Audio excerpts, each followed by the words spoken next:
Aí alguém aqui perguntou também, é a mesma pessoa, acho que é a Clarice, né? Eu não sei se é tendenciosa. Quem Essa é a financia? Clarice, sim. Nossa companheira aqui do MRT. Eu financio o Hamas também. Eu mando ajuda para todo mundo, o mundo inteiro manda. Agora, alguns países lá da região mandam também. O Iraque manda, a Síria manda, o Líbano, o Irã. Eles têm lá uma aliança regional chamada Eixo da Resistência. É contra Israel e contra os Estados Unidos. Da onde vem os 110 mil mísseis que o Hezbollah tem e não usou? Se o Hezbollah entra na guerra, Israel perde. Israel não consegue enfrentar o Hezbollah. Não consegue enfrentar o Hamas. 5 mil mísseis eles soltaram em 20 minutos na madrugada do dia 7 de outubro. De onde vem isso? É fabricação ali nos túneis, dentro da faixa de Gaza. Foguetes é uma coisa, não são mísseis, né? Foguetes você solta e não sabe onde vai cair, não é direcionado. Né? Mísseis é outra coisa.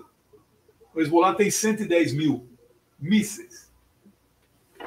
Mísseis que atravessam Israel inteirinho e pode chegar na Arábia Saudita. Só que isso não vai acontecer porque a Arábia Saudita está hoje numa posição se aproximando, entrou no BRICS. Eu ia perguntar sobre isso, professor. Né? A minha próxima pergunta era sobre isso. Né? Porque em setembro... Posso fazer a pergunta só para o senhor complementar? Em setembro, né, a comunidade internacional ficou perplexa, porque aconteceu uma coisa que ninguém esperava. As tensões entre a Arábia Saudita e o Irã, elas diminuíram, né? E aí, basicamente, um mês e meio depois, você tem o dia 7 de outubro, né? E aí você também tem a entrada, não só da Arábia Saudita e do Irã, mas você tem a entrada do Egito, do Catar e dos Emirados Árabes, né, no BRICS. Né? O que eu vejo disso, né, é uma mudança no eixo econômico global. Né? Eu acho que não tem como a gente ler de outra forma isso, pelo menos eu não consigo. O movimento econômico do planeta está mudando. Né? E quando você pega aquela galera toda do Oriente Médio e coloca eles nesse movimento, né, você enfraquece demais a posição de Israel.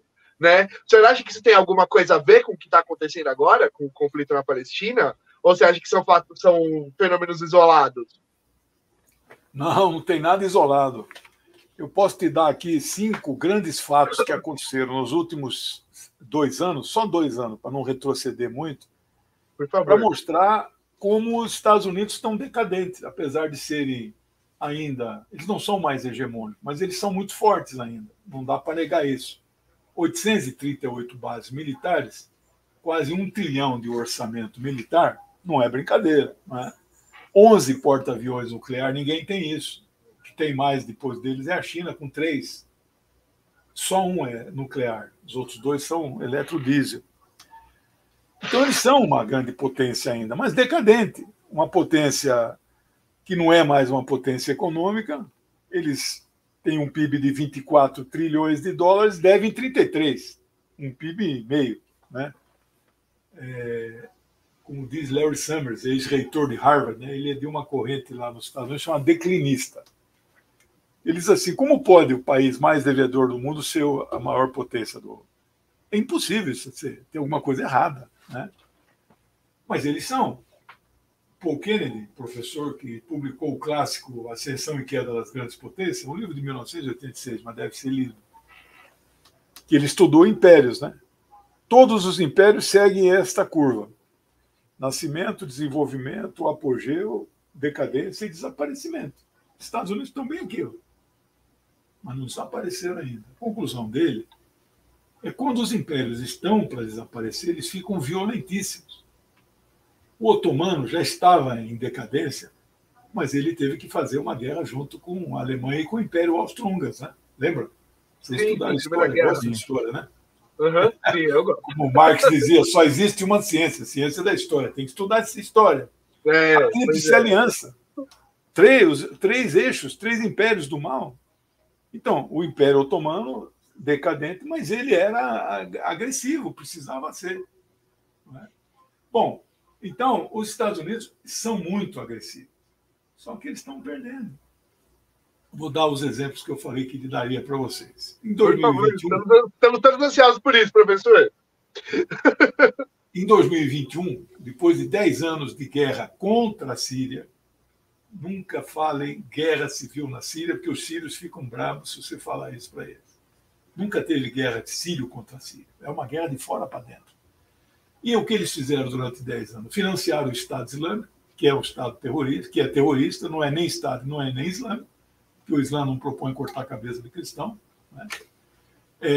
Perderam. Né? Tentaram derrubar quem? Dr. Bashar al-Assad, que era um líder. Ele só não é um líder de maior dimensão, porque a Síria é um país com 20 milhões de habitantes, né? Cercado aí, né, por esses terroristas que... Os prisioneiros feitos durante esses 10 anos de guerra contra a Síria, 70 nacionalidades. Eles vinham do mundo inteiro. Jihad e tal. Davam lá uma metralhadora para eles e entravam atirando. Perderam. No mesmo ano de 2021, isso foi março, 2021, em agosto, 15 de agosto de 21, o que aconteceu? Era um domingo, você não vai lembrar, porque isso não marcou você. Uma guerrilha camponesa, pobre, toma o palácio presidencial de Cabul, no Afeganistão. E depois de 20 anos expulsa o imperialismo de lá. Eles disseram, nós estamos saindo. Não, foram escorraçados. Uma guerrilha. Eu me recordo, professor, porque eu me lembro que a gente teve alguns debates sobre isso na época, né? Mas sobre o Afeganistão, o senhor fala, né? Isso. Então, eles venceram uma guerra. O Vietnã durou 12 anos, a guerra, 13. No Afeganistão, o PIB do Afeganistão, o PIB anual do Afeganistão é 10 bilhões. Bilhões. E com B de bananada, né?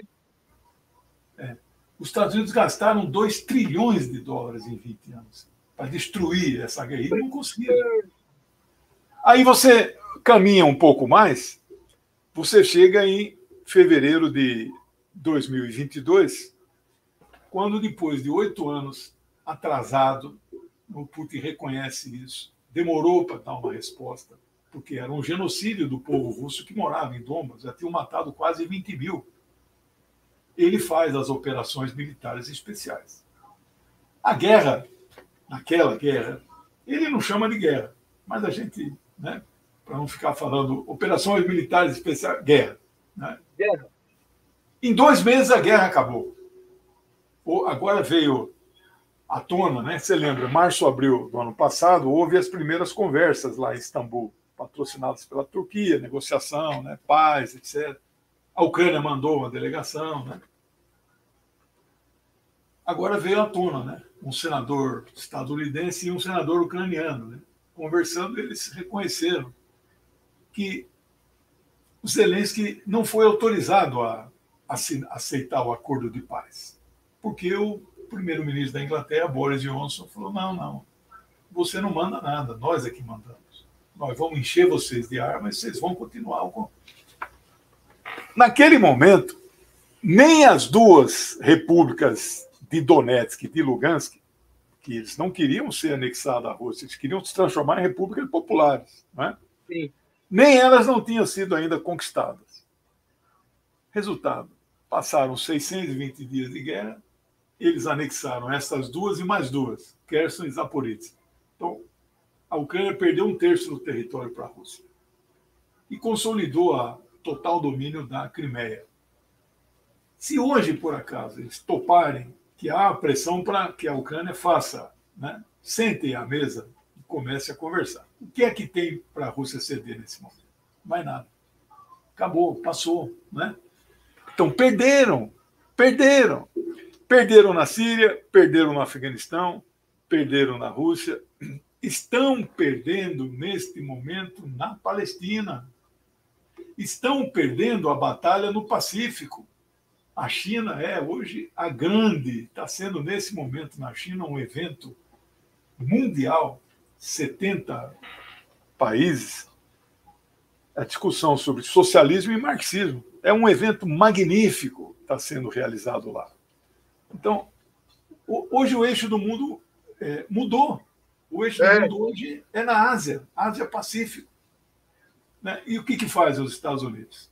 Eles insistem em tentar emparedar a China, insistem em que Taiwan rompa com a China, enchendo Taiwan de arma. Isso não vai adiantar absolutamente nada. Né? Então, todo mundo na história que fez guerra chamada em duas frentes perdeu. O Biden está fazendo guerra em mais do que duas frentes. Ele abriu guerra na Rússia, abriu guerra na Palestina e agora ele abre guerra na Ásia contra a República Popular da China. Napoleão foi o primeiro que fez isso em 1814. Tinha já a Europa inteira, mas achou melhor que... Né? Depois Hitler fez isso também. Tinha já a Europa, achou que tinha que derrotar a Rússia. Chiang Kai-shek fez isso. Né? Combatia os comunistas, mas como ele era presidente da República da China, o Japão tinha invadido a Manchúria em 1937. Eu vou combater os dois lados, não vou fazer aliança com os comunistas, e vou acabar com você e vou acabar com os japoneses. Ele se acabou. Né? Sim, E o Biden está indo para essa trajetória. Vai perder, não tem condições. Ele ataca, é uma falta de compreensão. Ele não é um Roosevelt. Ele não é um Churchill. Gostou desse corte aqui? Gostou, né? Então assiste a live toda aí, ó. Tá o link na descrição. É só você clicar lá e assistir. Você vai ficar sabendo muito sobre essa história toda aí, certo? E não se esquece de se inscrever no canal, deixa seu like, manda a sua ideia nos comentários e não se esqueça, é na luta que a gente se encontra. Falou, valeus!